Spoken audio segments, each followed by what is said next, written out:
We are live. Thank you, Mrs. DeGraw. We want to welcome all of you to our board meeting. We'll go ahead and call our meeting to order, and Mr. Jacobs, if you would lead us in the pledge. Ready, begin. I pledge allegiance to the flag of the United States of America and to the republic for which it stands, one nation under God, indivisible, with liberty and justice for all. All right, thank you. We are going to move just one thing on our agenda. We'll do the public comment before We need to approve agenda. we will. But just so you're aware, we're going to move switch 2, 3, and 2, 4. Yep. So with that switch, the floor will be open for a motion to approve the agenda. Madam Chair, I so move. Is there a second? I'll second that, Madam Chair. Those in favor? Aye. Any opposed?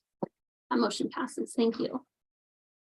The floor will be open for a motion to approve the minutes from our previous meeting. Madam Chair. So move. Is there a second? Sorry. Those in favor? Aye. Any opposed? That motion passes. Thank you. We'll move to public comment. I have several here. We'll start with Shiloh Egan and then Ambry Huskinson. Bryden. Garner. And then let's see, Blake Briggs, Creed Jacobs, and then Bronson Kimbrough. So Shiloh. come on. So our motion is to establish the feminine products in the girls' restroom or dispensary for all girls to have access to. The school board, no, not the school, the school already has these feminine dispensers purchased, but they have not yet installed them. So our motion is to have them installed as soon as we can, so girls can have access to those feminine products. So is this, with public comments, so is this part of a class that you guys are taking right now? Yes, it's part of our dual credit government class by Mr. Gore. Okay, so you guys are having a motion, so this is a real thing that you see at the school that needs to be taken care of. Yes, I believe this is the main problem because the feminine dispenser that we have in there is never stocked up and it's 25 cents each, and most of the time ladies don't carry coins around. And if that happens in the middle of class, it is awkward and uncomfortable for a girl to pull out the feminine products in the middle of class with people questioning it. And so I feel like it'd be reasonable to have the dispenser in there if for free, if possible, for ladies to have. Any questions for Ms. Egan? Is that just one bathroom? I mean, how many girls' bathrooms are there? We just the one in the high school. The one I in the believe. And it doesn't have anything, It doesn't have anything in there. I haven't seen it stocked up once. I believe, kind of unusual. But, it's so, this is something I can definitely look into as superintendent, because I know that Mrs. Van Epps got a grant to be able to receive these for free. And so I'm glad that Shiloh's bringing this up because it's the first I'm hearing about it. Something that I will definitely check in with maintenance as soon as possible. Yeah, is it maintenance that is in charge of Well, stocking? Well, I'll look into it and see what the possibility of why it's not. Like sometimes some of these things fall through the cracks on communication. And possibly administration overlooked even just asking to get up. So we'll put it on the bathroom. So Well, thank you, Shiloh. Thank you. Right, Ambry. So, all of us girls are basically doing the same thing, so basically just what Shiloh said. But, yeah, I'm just gonna say this, like, is in our bill, I did some research and it says that 86% of females that start their menstrual cycle during school and they don't have anything on them. So it would be good to like have that in the bathroom, just for those reasons. Any questions for Ms. Huskinson? Thank you. Bryden. Just to add to theirs, like if a girl wants to start during class and they were to take their backpack with them, I feel like the teacher or like another student would question them and ask them why they're leaving with their backpack, and they would probably assume that they're going to leave or not to just go to the. Questions for Brian? So, this is your debate class, is that what you said? Dual credit, That they talked to us about last year. that they Yes. contributed Yeah. this out. yeah, and So you all got a group that so this, bring this through. so this is Mr. Gore's, dual credit class, so because the bills that they are asking for require either funds from the board, or for the superintendent, it's a great opportunity for these students, and so. So you three, are there more? What do you- But so there's the three girls have a bill, and then the three boys have a bill. Does this make up your class? No, there's more. Yeah. But you're the only ones asking for money. Yes. Veterans always gonna know about the money.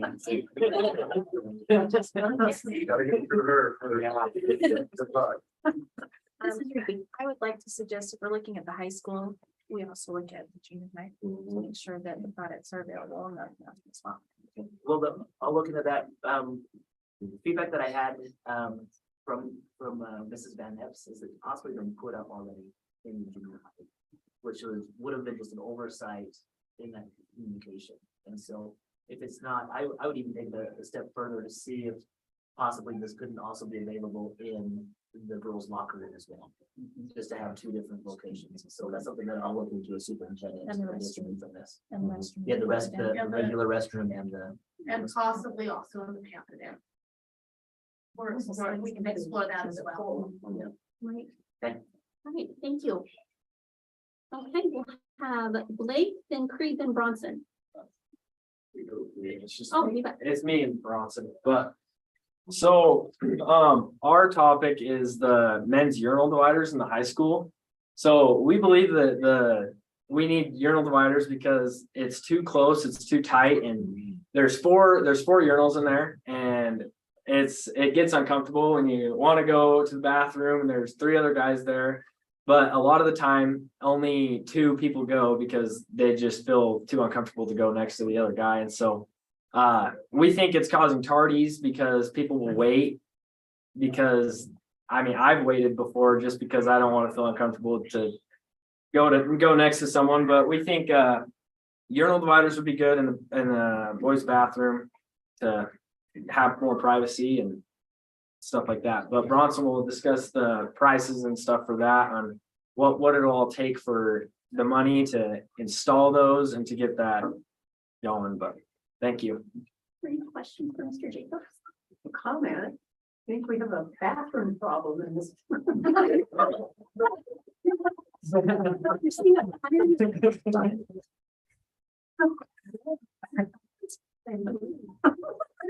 All right, thank you. Thank you.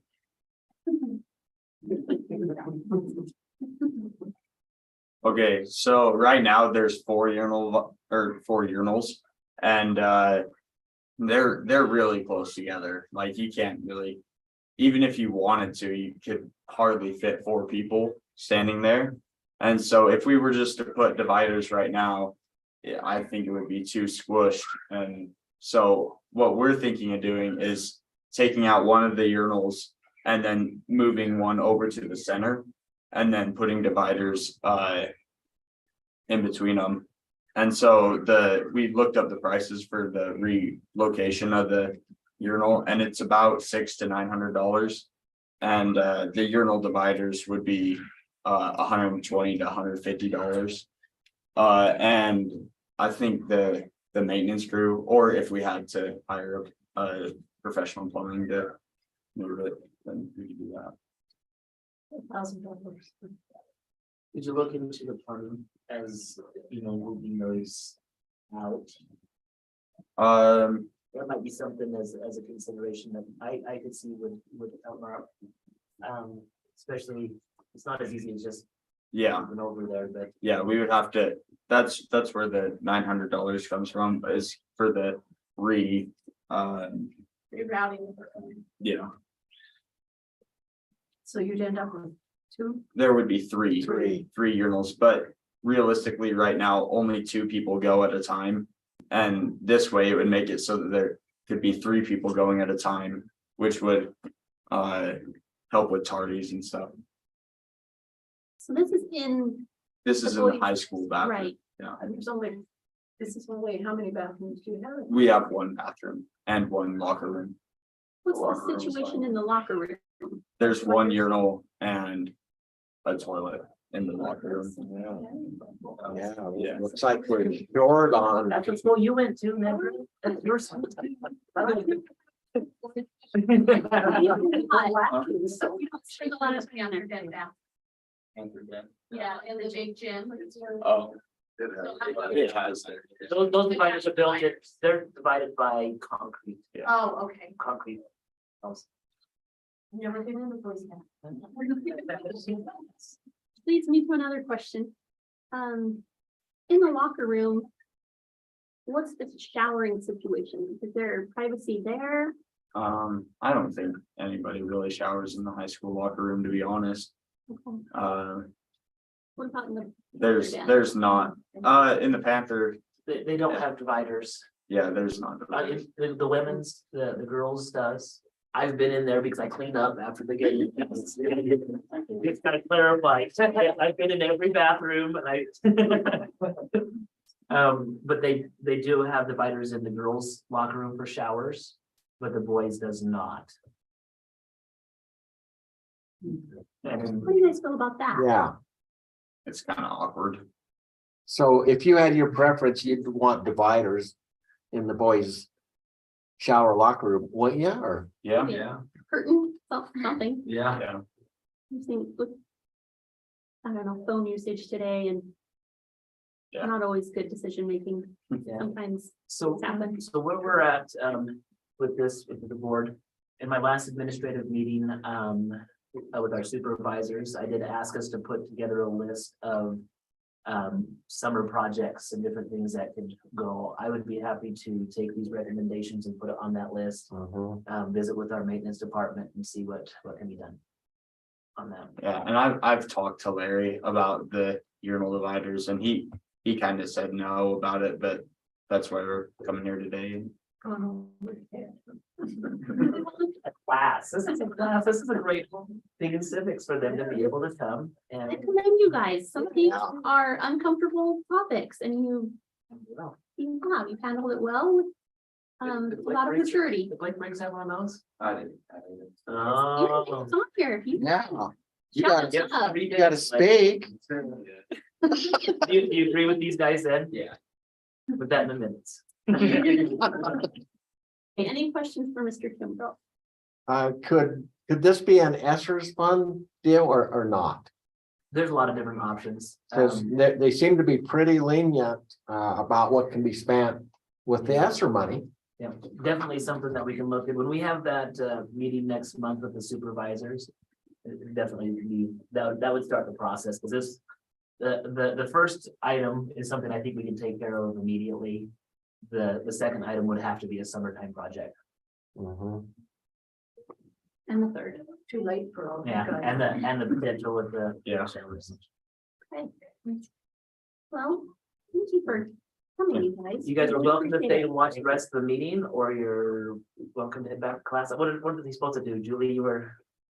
Mr. Moore didn't tell me, so I'm guessing they probably need to head to class. Amber? And you guys need a copy, because we ran out Yeah. of copies of these. Maybe handles Mrs. DeGraw, and she'll make sure that those are. These ones are just like. Perfect. And she'll get those to the board members. Thank you so much, guys. Thank you. Thank you.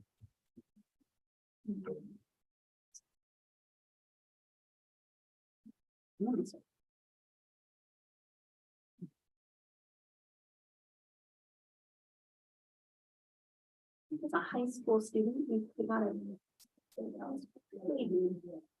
But not the students. Thank you. No, it's.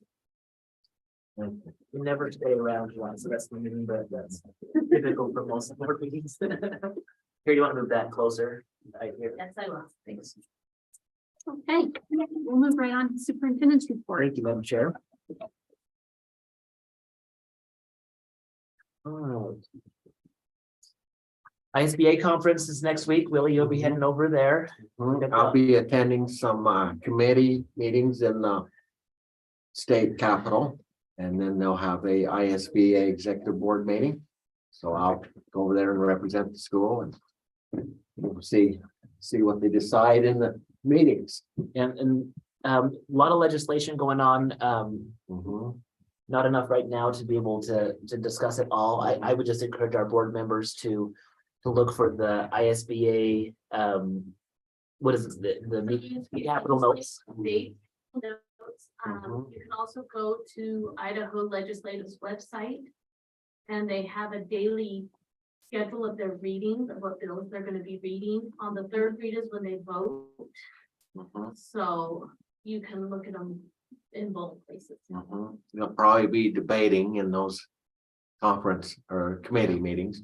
Yep, they will. Thank you, Willie, for being Okay. going over there, and thank you for your service as the Region 6. What is it? What do they call that? Representative? No, the title. Executive board chairman of Region 6. Chairman of Region 6 Of for the the executive. ISBA executive board. That's a mouthful. It is. It's hard to get it all out. So appreciate you doing that. Technology wise, our new website is up and running. So board members, if you haven't yet, you can download this on a smartphone. You just go to the App Store and you search for West Jefferson. If you haven't done it, we can help you afterwards. But this is our new website works really well with the phones. We're learning to go through it, and there's going to be an exciting part of this that will improve our teacher communication about your students in class. And so there's going to be another app that's connected to this, where it's a one-stop shop for information, not just for the website from the school district and notices from the superintendent, but you'll be able to go in and find a spot here on the bottom right that says rooms, and you can go to the classrooms and your teacher, and you'll have all your kids. You log in once. If you have multiple kids in the district, the teachers will be able to go in there and share different things. Our current one, and this is one of the things you probably noticed this with our emergency closures the last little bit, seems like you get like 15 emails. It's one of the, I'll use the word clunky with things with our current system. Our current system allows our teachers to send a text message out, which has been really helpful. My kids as teachers have been using that, but it's short to the point. Sometimes they send out 2 or 3 at a time. And for whatever reason, the district office couldn't send a message out. And so because this is like hot off the press, even on our emergency closures, I had Mr. Johnson and Mr. DeMar, Mr. Davis sent them out, and that's why multiple messages came out. So we're hoping to get away from that. But this is a really exciting thing that we're moving forward. So get those downloaded on your phone. Those of you that are listening, there's the QR code. Just download that and you'll get started with it. Tutoring day tomorrow. Feels like, even though it's a Thursday, because of our emergency closures, it's been a long week. And the end of the trimester is Friday, March 3rd. Just want to talk about our secondary schools. Junior high boys basketball is in session. Their season wraps up here in a week. Our 8th grade boys have a chance, if they can win out on the next couple of weeks, to be able to get to the district tournament, which will be good. They only take 2 teams for that.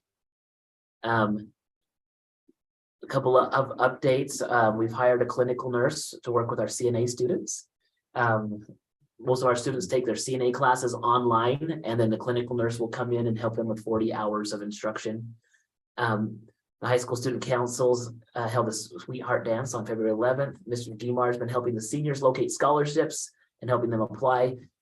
He's very open and available for that. If the students take advantage of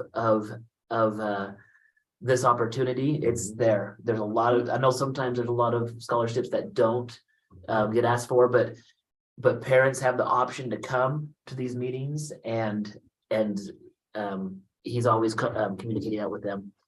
The Scholastic team traveled to Chalice last week. The team included Emma Sauer, Riker Babcock, Anna Parker, Maylee Allen, and Lily Allen. Our Scholastic team's new advisor is Kara Schulberg. And so I didn't hear the results on that, but I'm sure these students represented as well. Our girls program is finished for this season. They lost to Firth in the district tournament. They beat Salmon in their second game. You know, they worked hard and improved throughout the season, so thanks to Coach Dixon and her staff and all those girls. Our girls' district wrestling took place on February 11th. We had 5 participants, and the state qualifiers were Elena Messerly and Hillary Vargas. And so that's the girls' state tournament will take place the same time as the boys, which is next week in Boise. We won't know until Sunday whether Catherine and Madison are invited as wildcard wrestlers. And so they'll still travel with the boys to Boise, but our boys district tournament was postponed until tomorrow. So we still won't know which wrestlers are going to be going for the boys, but they'll be able to travel together as a team. And what they'll have is a boys session of wrestling and then clear the arena and then have a girls session. So they don't have it where, I guess a girl still could choose to wrestle in the boys. I'm not 100% sure, but I think they're completely separate.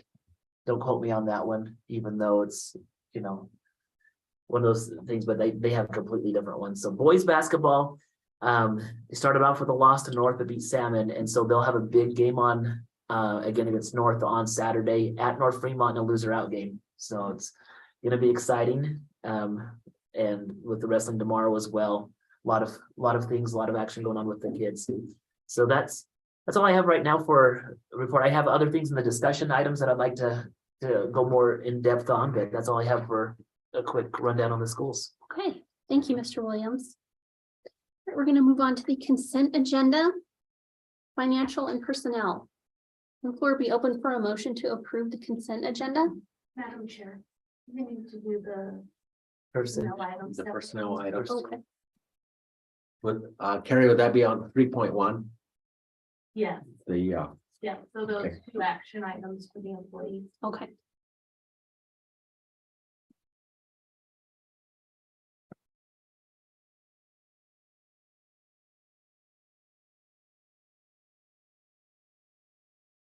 All right, the floor be open for a motion. on 3.1. Okay. For personnel item 3.1, Madam Chair, I move to go with option 1 for employee is there a I'll second? second that, Madam Chair. Those in favor? Okay. Any opposed? That motion passes. And the floor be open for a motion on personnel 3.1 employee B. Madam Chair, I make a motion, employee B, option 1. Is there a second? Those in favor? Aye. Any opposed? That motion passes. Okay, so can we do 3.2 and 3.3 together? On the You can do consent. the remainder of 3.1. Yeah, the remainder of 3.1, 3.2, and 3.3. Oh, yeah, we move these back. Yes, please. We'll just do. So then you can do the agenda consent now. agenda now. Yes. All right, the floor would be open for a motion on the consent agenda. Madam Chair, I so move. Is there a second? Second.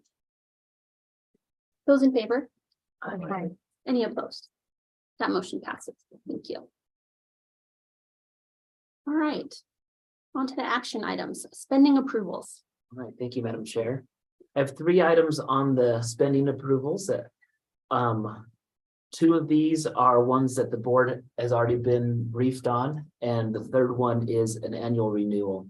And so item number 1, I've reported already to the board that these projects have been done, but we just received the bill from the company, and because it's going to be going through payroll and as part of policy, it just needs to have the final approval for it. So the first item is number 1, it's the Legacy Gym. It's going to be coming from bond money. That's the safety pads and the adjustable basketball hoops. And those were broken down into the different parts. And so it's one that's already done, all the blue pads that are across the whole side, and the breakdown of that is on the other attachments that we have. Super. If you want to move to that item, we'll vote on that first. Okay. Go to the next one. Has everything done in that, Jim? We still have some painting and touch-ups that need to be done. We've noticed that a couple of the bleachers have become wiggly. I've been in contact with the bleacher company, and actually they were heading up to Leadore today to fix some things, and I just had them swing in today. So they are probably here and gone already, but just a few things where they came in to tighten it up, but mostly painting and finalizing a few things. I know we're still looking into a speaker system to go in there, but for the most part, it's it's pretty close. Okay, So there's the there chair. we go. The chair will entertain a motion to approve the spending for item number 1. Madam Chair, so move. Is there a second? Those in favor? Aye. Any opposed? That motion passes. Item number 2. Item 2 is the Mud Lake Oil. This is one where Mr. Pincock came in and mentioned that we did get our, we received our winter mix, 10,000 gallons, and it is for 40,903. That is about 10,000 more than it was last year, just to give the board, we knew that it was going to be that much.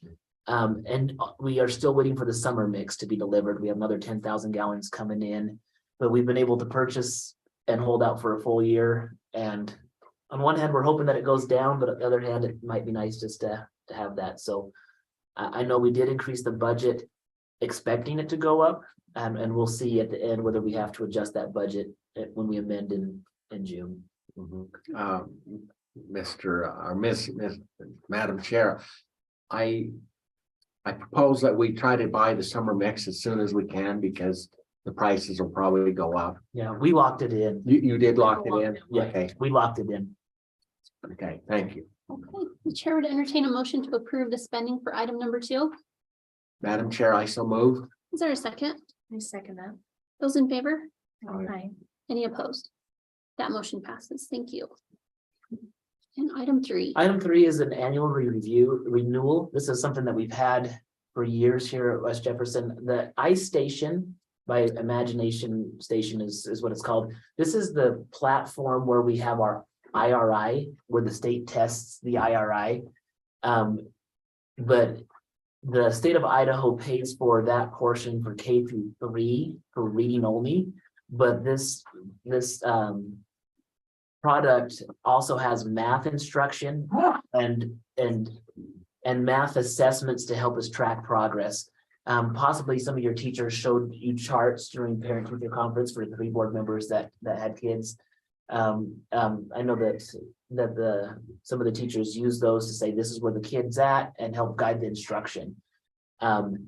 This renewal is for Hamer Elementary, Territon, and the junior high. It is over $10,000, which requires the board. I know it's one that we've in the past just approved because it's renewal, but I'm trying to say that anything over 10,000 to come to the board.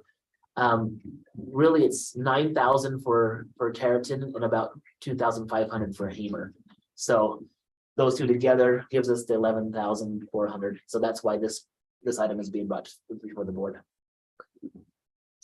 The chair would entertain a motion to approve the spending for item number 3. Madam Chair, I so move. Is there a second? Second. Those in favor? Aye. Any opposed? That motion passes. Thank you.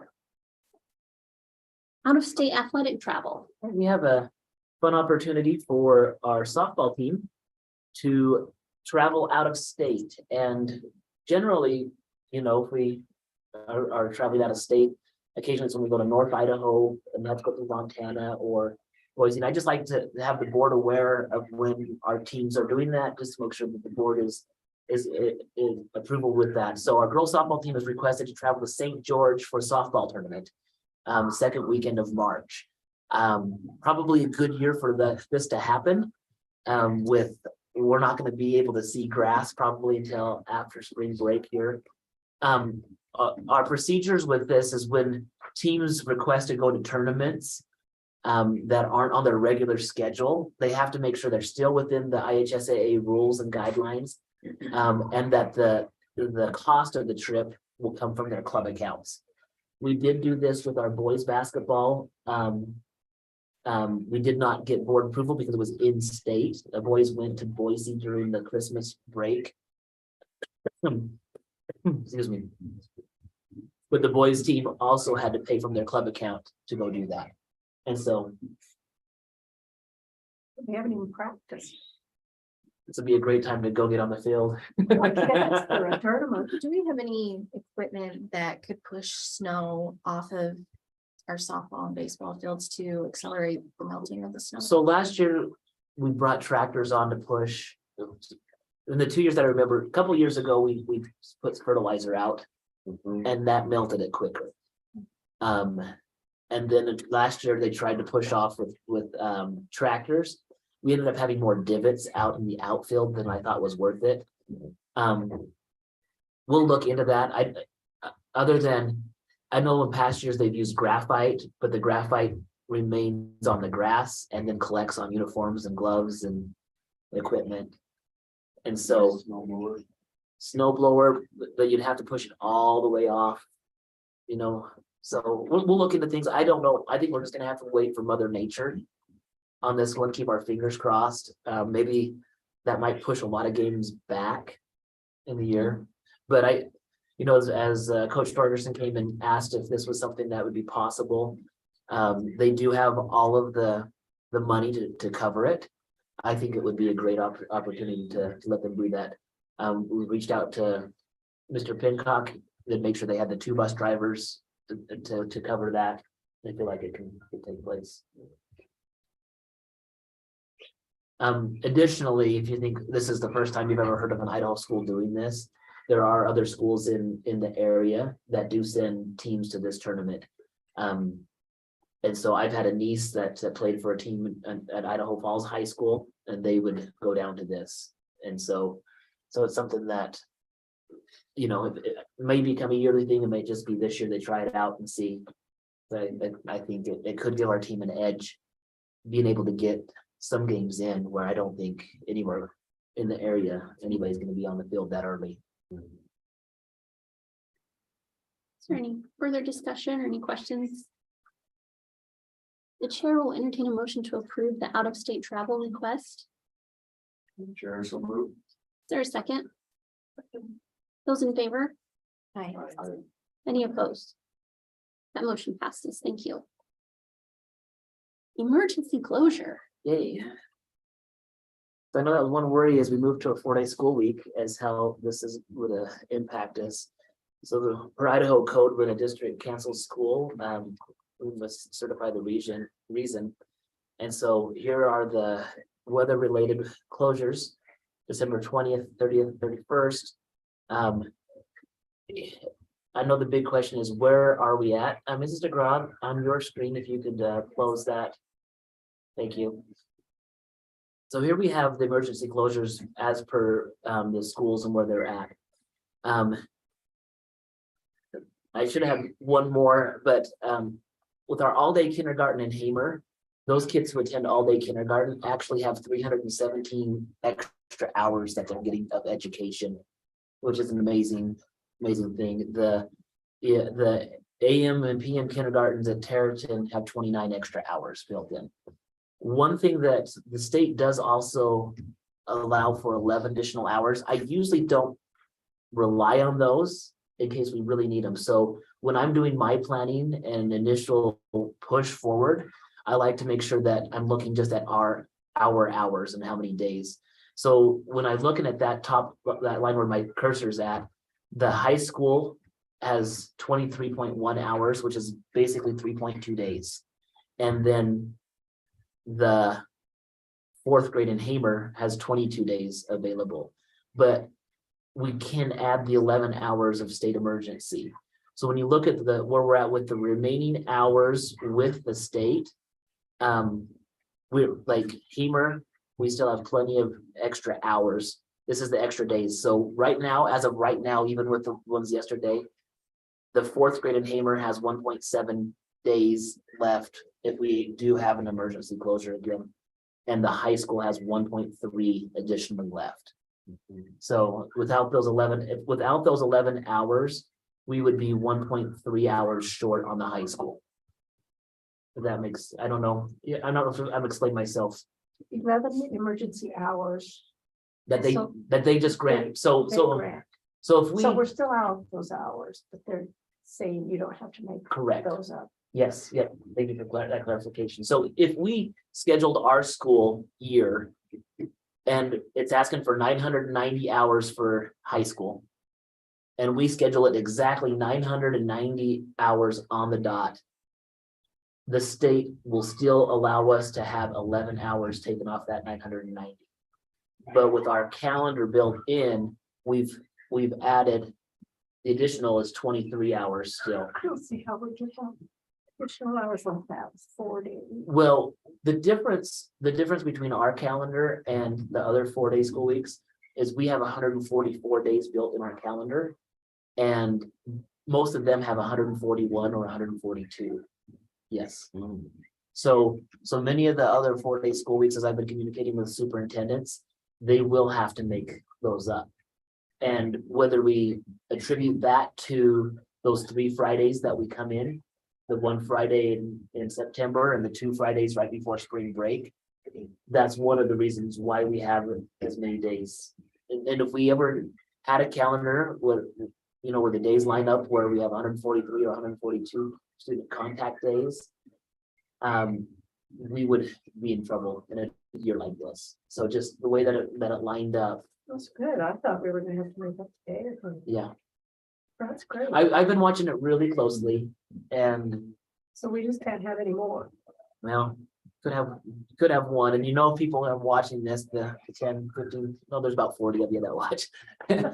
Like we could, but again, it's child safety, and it's finding that balance between, is it uncomfortable? Yeah, I know it's cold.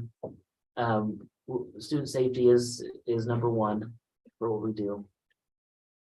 So We're in good shape. we are in good shape. So at this moment, we'll need to take the minutes from this meeting and be able to, I'll submit those with my other forms to the State Department, just that the board has been able to approve or approve the ratification of the emergency closures. Including yesterday, right? Yep, and I just have for the dates mentioned above, Okay. which would encompass all of them. Super. All right, the chair would entertain a motion to approve the ratification of the emergency closures for the dates mentioned above. Madam Chair, I so move. Is there a second? Second. Those in favor? Aye. Any opposed? The motion passes. Thank you. And lastly, for action items, emergency closure district leave procedures. So a procedure, just as a reminder, is something that is not, which is not in policy or master agreement. Mr. Grok, can we see if she can get that vacuum going? So a procedure is something that is just something that's a tradition or something that administration has done typically in a school, whether it's expressed or not through policy. And there's a procedure that has taken place in West Jefferson even before I've been here. And it's a procedure that I can see both positives and potential drawbacks. And because of that, I wanted to bring up a potential situation that this procedure could create. So the procedure that I'm talking about, in the event of an emergency closure, it's been the practice for our district to pay all employees under the term emergency closure for that day. So if a teacher had requested any leave, whether that's a sick leave or a personal leave, and they did that prior to the emergency closure, they were basically given that leave back that they could trade for another day. And so the thing about this type of sick leave or personal leave is something that is generally done in advance, sometimes months in advance, and you're planning for that and you're going to be gone. So what happens on an emergency closure is, for the most part, we lose one contact day with students. And we miss that opportunity for a teacher to be in front of the kid. This procedure was granted even before with other superintendents, and it was also a procedure with our previous business manager that's just what happened. And because it's not expressed in current policy or in the master agreement, it's something that I've been reflecting as superintendent to say, is this something we should continue to do or not? Like, do we continue to do this? And one of the reasons why I wanted to is because we're on a 4-day calendar, the available learning time is critical. And teachers are given so many wonderful things in our district. They have ample leave amounts on a 161-day contract. Like, come work for us. Who wouldn't want to come work for us on that one? With a 161-day contract, that includes a 2-week potato harvest. It includes a week and a half of Christmas break, sometimes 2 weeks, depending on how the calendar falls, a 1-week spring break, and 11 weeks during the summer where they're not on contract. And with that, because it's 100, this is where I'm coming to the board to say, is this a procedure I should continue or not? Because what can happen is if we have multiple days in a row where we're missing kids and somebody is using one of their leave types, that definitely creates a situation where now they still retain that leave. And on one hand, you might be saying, nope, Shane, this is something that those teachers have that leave, let's make them keep it. Or it could be saying as, if this is a situation where now we're going to have more times where our teachers will be away from kids. And they were going to be away from kids anyway, with or without the emergency leave day. And so this is something that they already chose to use and chose to do. Now, I can see a difference between a sick leave and a personal leave. And with that, the sick leave can be used for an employee to be able to use towards PERSI after they retire. And if they have a sick day on that day, they're still going to go to their appointment. And they're not going to say, oh, I didn't use my sick day this week. Boom, I'm going to go use it next week. And so I can see it both ways. An employee could argue this and say, well, it's my day. I want to use it however I want. And because you've always done this, you can't change it. But the fact is no, it's a procedure. And I don't think this would be a procedure that I would be concerned about if we were on a 5-day calendar. If we were on a 5-day calendar and we had kids coming to school 178 days and teachers on a 182-day contract, like it's so few and far between on those personal days. And additionally, the master agreement, the personal days that we give our teachers were established when we had 174 student contact days. And it was established when we had 182-day contract days. So I think this is something that, yes, may not be popular, but it's also something that could help reinforce the fact of the desire to say these days are critical to us. And so considerations, if the board would like to direct me to continue with the current practice, I will do that. If they would like me to move away from that and not allow sick or personal at all, and just say, if you had it scheduled and luck of the draw, it's not lucky anymore, then that will happen. Or modify the current practice by allowing sick leave to be returned to the employee and not personal leave. And so I know it's not easy, but I am seeking direction from the board with this. And if the board chooses to not take any action and table this, it will just fall back to the current practice. All right, first sentence there. It's been the policy to pay employees, It's been a practice. It's not a policy. so we pay them when they're not here. So if they were off on sick leave, they would use their sick leave Mhm. and still get paid. And still If get they paid. were off on personal, they would still get paid with that personal leave. Yes. So you have to keep that in place. Oh, In yeah. order for them, yeah. And then, yeah, that doesn't change. But what we're saying is, so if, for example, yesterday we So had you would a, never be returning that to the employees. not this, You would never be returning their sick leave or their, Yeah. sorry, or their personal. the leave. personal leave, no. You know, Either one, I had if they're, scheduled to be out of town yesterday. And I had scheduled to take a personal day. I would still be charged my personal day if we change this policy. If I had scheduled to take a sick day, or if I woke up sick, we wouldn't charge me that sick leave because we had an emergency closure. If I had my recommendation, it would be the third bullet. To allow sick leave to be returned to the employee, but if I scheduled. And really, it's the 4-day calendar with the 144 contact days that does this. If this was a 5-day calendar. And I had 182 days, that's another month of work. That I would say, you know what, our teachers are working hard, they still do work hard. But if I just feel like these days are critical, you are gonna take the day off anyway. With sick leave, or excuse me, with personal leave. And just by the sheer fact that God created a situation where we had to cancel school. That now it could come across as, oh, now you're just trying to punish teachers because lo and behold, you had a sick, like, I look at these emergency closures and what we are doing is we are paying every employee for not working.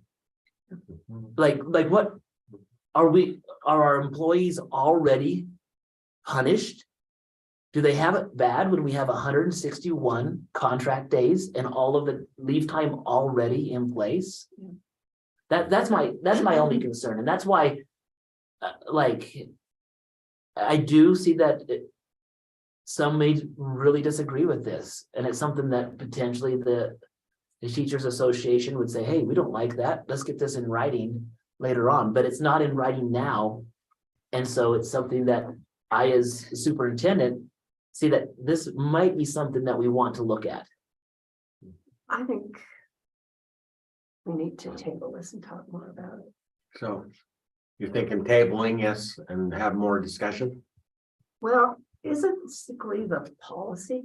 You're talking procedure here, but Yeah. isn't it? a No. policy? So it has nothing to do with like the definition.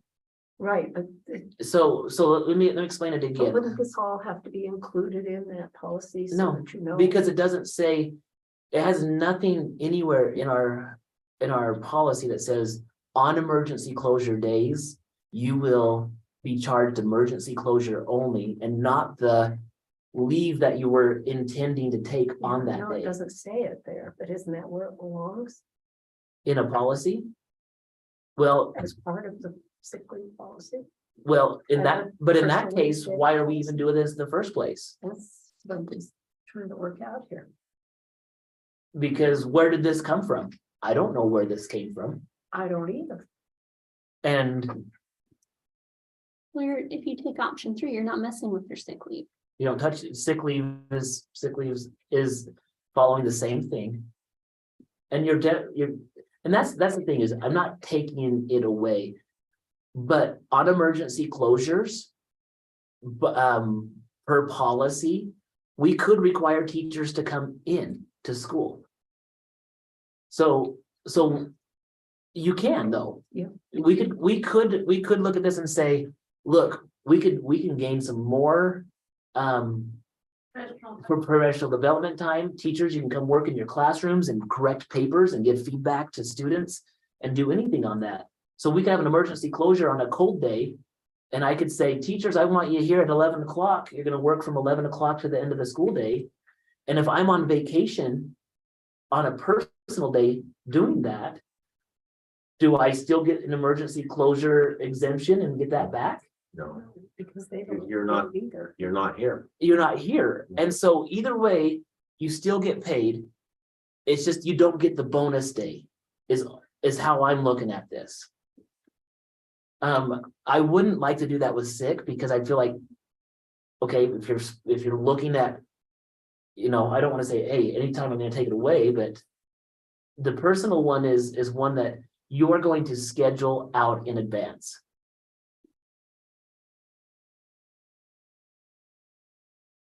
Does that make sense at all on It that? does, I'm just, Is a person being penalized for planning in advance by scheduling that personal leave time? And it just so happens that a weather event took place, even though they planned it out a couple months in advance, but now they're penalized. All, Does it? and I could see, They getting a bonus all along. How- yeah, So I guess that's a good point, Andrea, because if a teacher could say, well, I don't want to schedule what I'm doing on a personal day, as per master agreement, teachers still have to have permission and to take leave.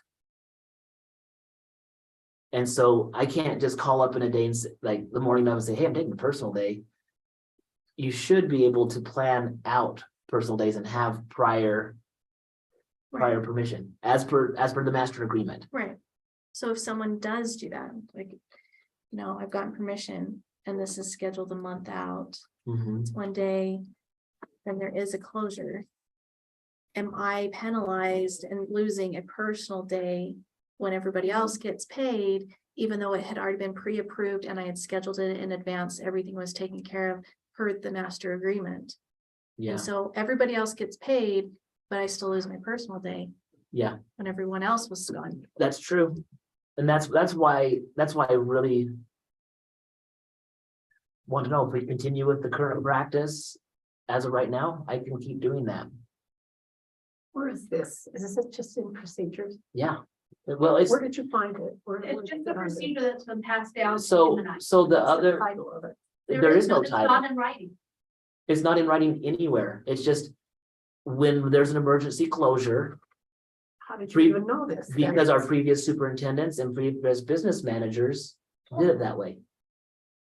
And so my first year as superintendent, when we had situations like this, we went through, and if we had an emergency closure, we went through and looked who had leave, and we just put that right back into the teachers. That's all I know. And I think it needs to be, we need to take some time and put this in where it belongs. It needs to be in writing, Into whatever we decide. to do. into a policy. Do you want it in The a sick policy leave. or do you want it in a written procedure? Well, it should be with the policy, shouldn't it? You know, we do have the leave policy that's available. It could be written into it, and it would give the 3 different readings on it. We need to decide which we want to do. You know, if it gets put into the policy, then it is written in, and it has the I guess that's the one thing about a procedure is somebody could say, hey, this is really quick, and why are you making that decision?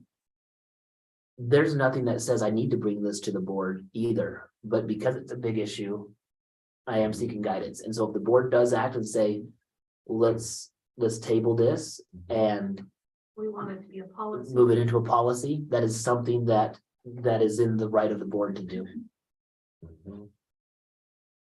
Well, then you don't have, I'll do this for this employee and do this for this one, and We do the same for all of them, yeah, but like there's always with an argument about it. though. with this current procedure, it's been done for everybody. This has nothing to do with, I'm doing it for you, I'm not gonna do it for you. No, I'm just saying it makes it so you don't have to ever have a decision. It's just there.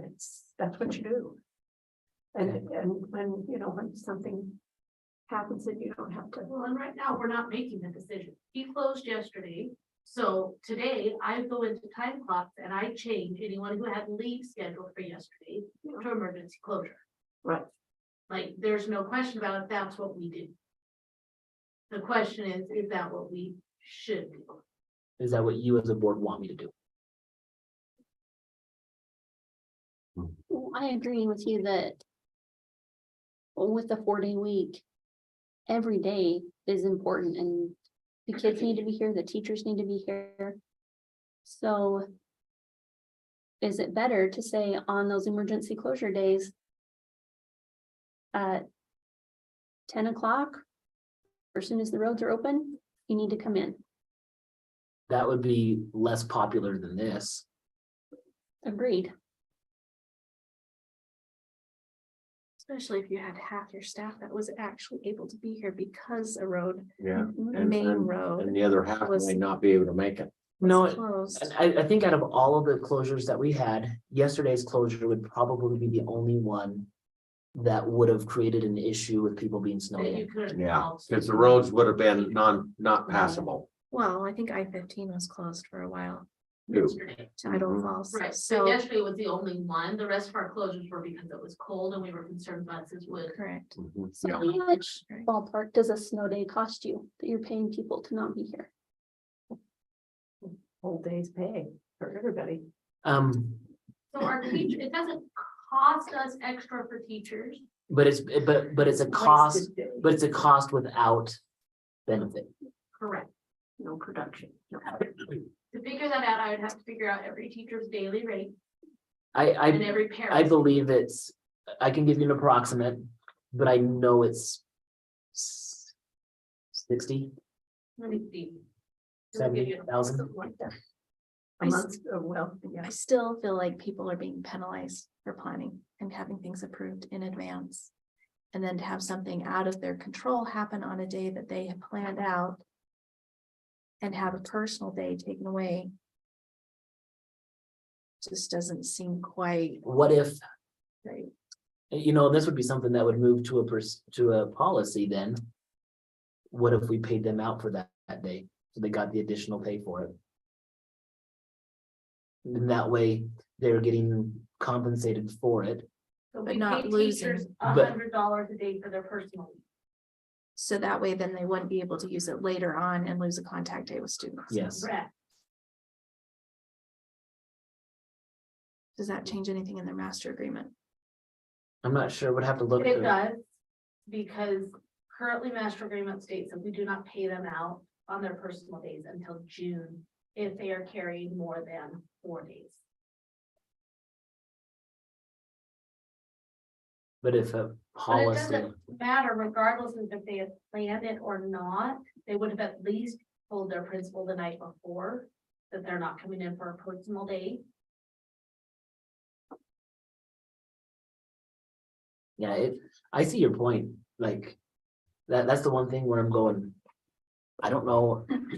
I don't know if I would have loved this as a teacher. Because could a teacher then, I mean, gauging the weather. And things that are happening in other districts, could they then pull that back and say, oh, wait a minute, I don't want to use that personal day. In anticipation of a snow closure. They could.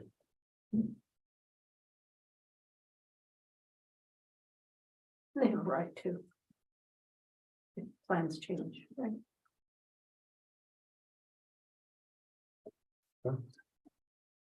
Usually nobody's gonna call in sick on a snow day because they. Yeah, they get the day off anyway. They are waiting to see if it's gonna close before they call in sick.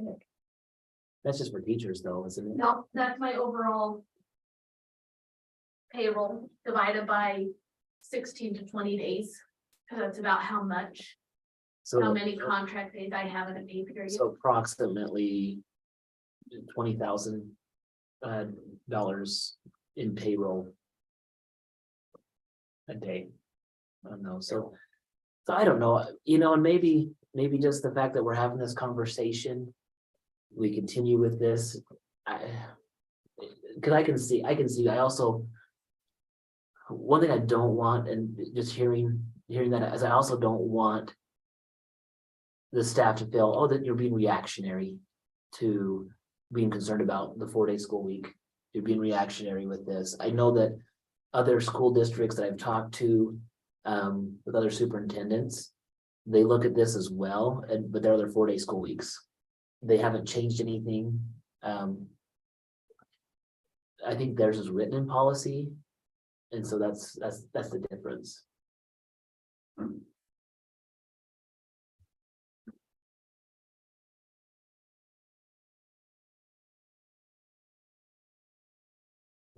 I don't know, really, you're breathing over there. I don't know why we didn't ever have anything in policy. You said other schools have it in policy? Well, and it might be procedures too. Maybe it just depends on how the one superintendent said this is what we've always done as well. But I've looked through ours and I don't see anywhere that it's expressly written that that's what will happen. Mhm. I think this is important enough that maybe it ought to be in policy. Then you never have to ever address it again, Mhm. but that's my opinion. Well, even if it's in policy, we could have to readdress it if somebody brings it up. But it's there. And Yeah. it would require a change in policy, right? You know, that takes a long time, but if you're faced with something right now, you see that it's there and you have an answer. You don't have to even worry about it. So, Ned, are you saying you would leave it as is, but put it into policy, or would you make a No, change I and would put it into decide policy? which way we want to do it And then put that in. and then put that in the policy. So as of right now, today, we will continue with the current practice and then revisit it in policy. And then put it in policy how That, we want it. and that way it's not reactionary. It doesn't feel like it gives the process for feedback to come from multiple groups. That's right. Okay. That's right. Well, because it is an action item, then the floor would be open for a motion to, Table. Okay. Madam Or Chair. I think you'd want to, excuse me, Madam Chair, you'd want to continue with the current practice Yeah. with the recommendation to revisit it in policy. Yes. okay. So did you say that? No, she didn't. Question. How are we writing the policy? What direction do you want us to go with? When, We don't know. we don't know. We don't- See, that's the thing is we would pull up the leave policy and then relook at that and see where it would fit into it. That's how it would be. And so I don't think this motion is not to signify a direction on it. But as of right now, we will continue with the current policy. The policy of procedure? I know, you did it once too. We will continue with the current procedure as we've been doing it with the direction to revisit it through a policy Rewrite. rewrite. That, So I don't know if you can repeat that one. what changed it? Floor would be open for a motion to continue with the current practice with Recommendation. recommendation that at a future meeting, Look at the situation through a policy rewrite. okay, we look at a policy rewrite. How's that? Madam Chair, I so moved. Is there a second? Yeah, Madam Chair, I second that. Those in favor? Aye. Any opposed? That motion passes. Thank you. Okay, policy 7,000. Okay, first reading, policy 7,000. Second reading. Well, the first, That was. the work meeting put together the ones that we wanted to have in here is the first reading. So it's probably too soon to have any feedback from the board on this, but this is just one where this now first reading is public. It is out for the patrons to be able to look at, also provide feedback to you guys and provide feedback to us. I don't think there's anything I have to talk specifically about the packets that you have. And so unless you guys have anything on this, I know you haven't had a chance to look at it yet, but this would just be the receiving of it and it's a public overview of it. We can get a copy of it. Yep.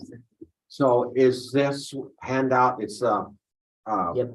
That's the first. an update of the previous Yes. material that was Yes, sir. sent out? And so if there's something that you find after taking this and reviewing it, when we come up with the second one, we can approve the ones we don't have any issues with. If we have any edits, major changes in it, then we push it to a third reading for those.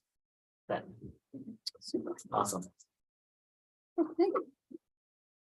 Calendar. All right, here's a draft calendar that I have out. Probably should have had this after the one for the PA meeting, but one of the items at PA meeting I want to have is just some feedback on the draft calendar for next year. Following the same format that we have this year. There will be 144 days again for students. And just the way the calendar fits, we would start nearly the same day, the 21st of August. Have those days that are in black would be the Fridays where there is no school, 4 days during that week. And then 5 days on that last week before the scheduled potato harvest. That will be a home football game and more than likely be homecoming on that. I know that there are maybe some feedback that I'll get, we'll see. There might be some farmers that would like to start harvest on the 20th. it's just hard, trying to get the last week of September. Compromise. Yeah, it is, because you have potatoes, but then you also have bread crop, and it just, it makes it a little bit clearer on that, and so. Then would have Friday off, tutoring day, Friday off, parent teacher conference, Friday off, tutoring, and the end of the first try, just like we did last year. The way that the second try would start on the November 7th, excuse me. Just 4-day weeks all the way until Christmas break on the 22nd. The way that Christmas falls on a Monday, doesn't allow us, like, it's hard because if you want to take those 3 days off and take a full 2 weeks off at Christmas, the only place to change that would be coming after Memorial Day. And so I've presented this to teachers in our teacher meeting and had really good feedback. The comments that I've had when people say, well, I want to be with family here. I typically say, again, going back, trying to stay true to the conversation that we had with the previous discussion or action item is we have 144 school days. Which ones do we get our bang for our buck? Which ones are going to be better served to our kids? I think these 3 days are better academic days than these 3 days. Yes. And so that's one reason why, I'm trying to stay true to all of the different things on why we bring up the conversations we do. Teacher professional day, no school, parent teacher conference, no school tutoring, end of the try on the 29th. It's a leap year. Huh. Yeah, well, got that extra day, teacher contract day. Then this will be the 2 weeks. I know that there are some teachers thinking that the world is going to end because we have 5-day school.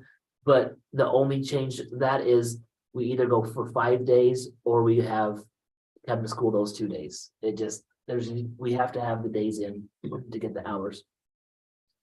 No school, teacher professional day. I have that wrong. That shouldn't say, I think I have those two backwards again. This is just a draft. I would take that to say teacher professional development day there and tutoring there. No school, tutoring, no school. High school graduation on the 22nd, last day of school on the 23rd, teacher work day on the 24th. So that's where we're at. It's really similar. I know I've heard a lot of positive feedback from the calendar for this year. The only tweaks I've had people say is, could we switch a tutoring day here or there, things like that. So this is still a draft. So if you as a board see something, we get you a hard copy as well that you might like to look at. During our PAW meeting, parents can come in and discuss that. But I would like to, after the PAW meeting, getting all that, just having feedback, possibly look at a March date to approve this, or at the very least, April. Sounds good. March, that's pretty close. Yeah, but it's next month. Yeah. You don't feel like it. Right. Next is supplemental levy. Just a reminder about our supplemental levy. The election is the 14th of March. Again, this is just an informational sheet. We're working to get flyers sent out here shortly, the next week or two. To make sure we send 2 different flyers out to the patrons just to get the vote out on that. So everything's been approved with that. And last but not least, the PAW meeting. I'm going to schedule a PAW meeting for Tuesday, March 7th. I'm going to do a 10:30 a.m. session and a 6 p.m. session. Here's some topics that I want to include, but I'm also open to anything else that the board would like me to look into. So a draft calendar, we talked about already, the supplemental levy. School organization, this is just my thoughts on how many classrooms are going to be where, if we're going to have combined classes. This again, early March is still just a planning stage. I can't have everything final until really the legislative session ends and I get a clear picture of what our budget will be like next year. But this will also allow parents to say, can we have more electives? Can we do this? What are some things that we can do or would like to do? I know I want to get people excited. This is also one where in the past I've looked at grade levels and 2 or 3 years ago, it was 2 years ago, when we only had the 3 students in the 4th grade at Hamer, and I chose to bring those students down here. That would be something that I look at.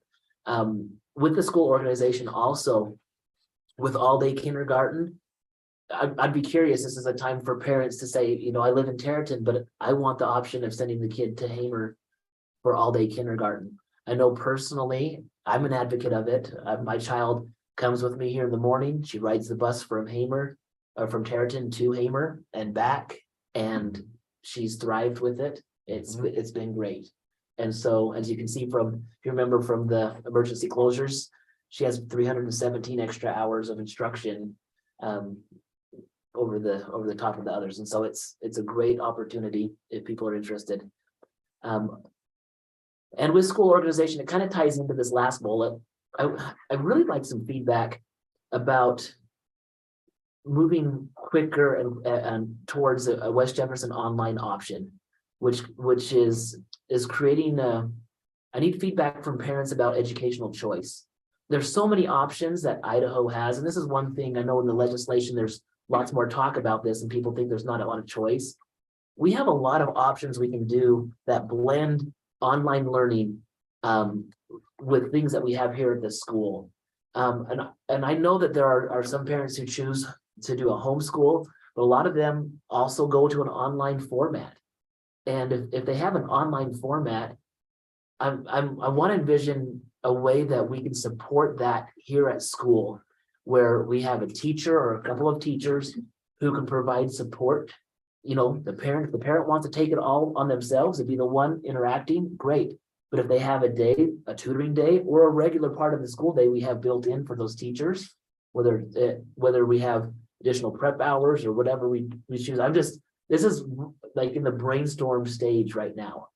I'm hoping that our community members that have chosen to do that would look at this and say, you know, I want my kid to take orchestra, but I'm doing a homeschool, and really what we if that's by the way the laws are written right now, we really should be charging those parents tuition if they're not a West Jefferson student. If I'm either a homeschool student or a student taking an online university or an online accredited online class, we really should contact that company that's getting that ADA for that student, and they should be paying us for the time that they're here at our school. And so it would be a lot less messy if they just took the online classes from us, and then they can come and go with the different electives as they need. And I want to look outside the box and say, what can we do? Like, we have self-directed learners. Our board passed that policy that matches the legislation that was passed last year. We haven't explored that. There's so many different, the mastery learning options. I think by offering that, it creates more of a community. Like, I don't want people to think it's only public school or homeschool or online school options. Like, we can incorporate all of that together and figure out a way to make it work together. And so that's what I'm hoping with this PA meeting. I want to get some advertising out and have Julie help me get that information, but I'd love to hear, like even to the point where we have, if this is the direction we want to go, we would have a West Jefferson online diploma, and we would have a regular diploma. And that's something where I know that, you know, and maybe we might even have to have a blended one where it's partly online, partly here. I think we need to adjust as a school district to meet this demand of what parents are wanting. That doesn't have to be us against them. Like, I know that sometimes it's painted that way, and whether from legislation or from political comments that, oh, the public schools can't do that. No, we can. In Idaho, we can. It's just, if we're willing to think outside the box, those laws are already there. So we'll just see what happens with that. Well, Any questions or comments? Or anything else you want me to talk about? I'm sure other school districts have already implemented So this, there have, you know, you know, where they have online and in the school and. some of the bigger school districts have, some of the smaller districts have. Uh, my vision is not to go like big. I know there's Oneida County has that's Malad, Mhm. their district, our side with their brick and mortar. But they have like 3,000 kids online and they hire like 40 teachers and I'm guessing, don't quote me on that, but they have a lot. And I'm not looking for that. I want to look for those that are here in the region that want to still say, I want an online one, but it'd be nice to maybe take my kid to a PE class. I want my kid to have a little bit of social interaction, you know, and that gives a lot of flexibility to parents. If you have a child that's like, I get overwhelmed in social situations, I don't want to be at school all day long. But as a parent, you're thinking, I need to help them have some social interaction. Why don't I send them to the PE class or the music? Like we have amazing electives for a small school, Mhm. amazing electives. And in a way, I'm like, don't miss out on that. Even though you know, this could be for a family that if they live here and they move to a different state, you can still move out of state and keep working on that. And then when you come back, you're still a student here. Come back and do the activities. Like That still brings us the funding, correct? Yeah. the funding would be. And somebody say, oh, you're just doing this for the dollar. No, like that would be a cool thing to set up with the kids. It'd be like to be able to have that. It allows, again, it goes back to parent educational choice. But it doesn't limit them from having access here. And it might be different because maybe the message that's been sent inadvertently or even directly is, if you're homeschool, you're homeschool. I don't want anything to do with you. And that's not what we want. We want it to be like, you know what, if you want to do some stuff at home, do some stuff at home. But what could we do? Would you like to come to a band class? Would you like to come to orchestra? Like how many 2A schools have an orchestra? Like that's cool. At least I keep telling myself that.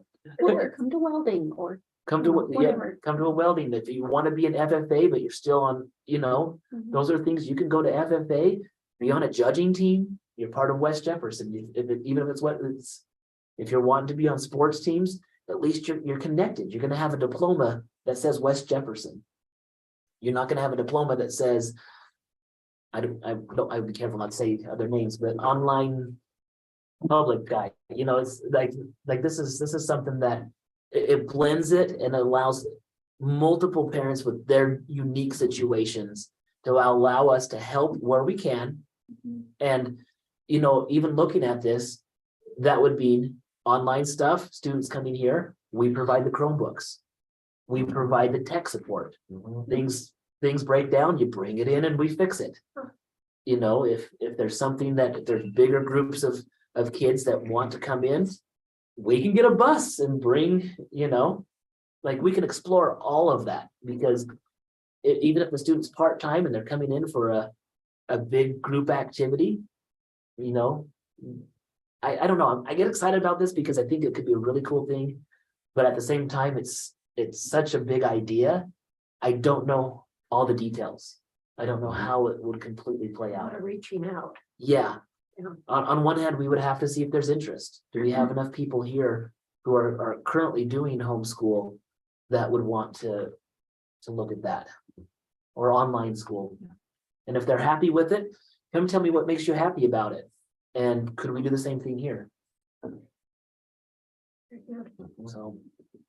Hey, Well, we look forward to hearing about I do too. town meeting I'm feedback. looking forward to it too. Well, the floor would be open for a motion to adjourn. And I'm sure I'm going to be adjourned this evening. Is there a second? I second that. Those in favor? Aye. Any opposed? That motion passes. Thank you. Adjourned.